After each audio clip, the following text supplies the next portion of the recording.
Hi friends, this is lucky from Maxbhi.com। Friends, क्या आपके Gionee marathon M5 Plus का charging PCB damage हो गया है? Worried of high repair cost of your smartphone?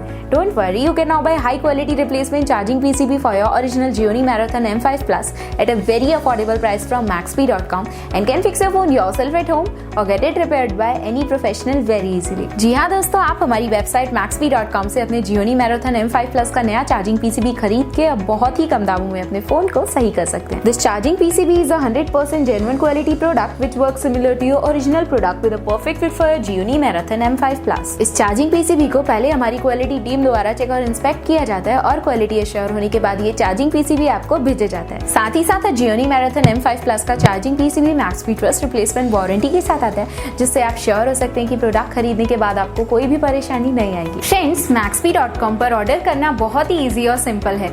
हमारी website Maxbhi.com पर अपने प्रोडक्ट को सर्च करें और प्रोडक्ट पेज पर जाकर बाय नाउ पर क्लिक करें। अपना नाम, मोबाइल, एड्रेस फिल करें और ऑर्डर पर क्लिक करें। ऑर्डर क्लिक करने के बाद आप हमारे सुपर सिक्योर पेमेंट पेज पर आ जाएंगे, जहां आप ऑलमोस्ट हर तरह से पेमेंट कर सकते हैं, जैसे कि यूपीआई, नेट बैंकिंग, क्रेडिट और debit cards, wallets etcetera. Once your payment is done and your order is processed, it will be safely packed and dispatched within 1 or 2 days। और हाँ गाइज, शिपिंग बिल्कुल free है, so you just have to pay for the product and nothing else. आपके order की सारी updates और tracking details regularly आपको आपके ईमेल और फोन पर भेजी जाएगी, जिससे आप अपने ऑर्डर का स्टेटस जान सकते हैं। Maxbhi.com पिछले 6 सालों में अपने हजारों हैप्पी कस्टमर्स को फोन पार्ट्स डिलीवर कर चुका है और ये गिनती डेली बढ़ रही है। सो वेट मत करिए, अभी ऑर्डर करें और चल रहे special cashback and heavy discounts का फायदा उठा के अपने फोन में लगवाएं बेहतर क्वालिटी पार्ट्स, वो भी कम दामों में।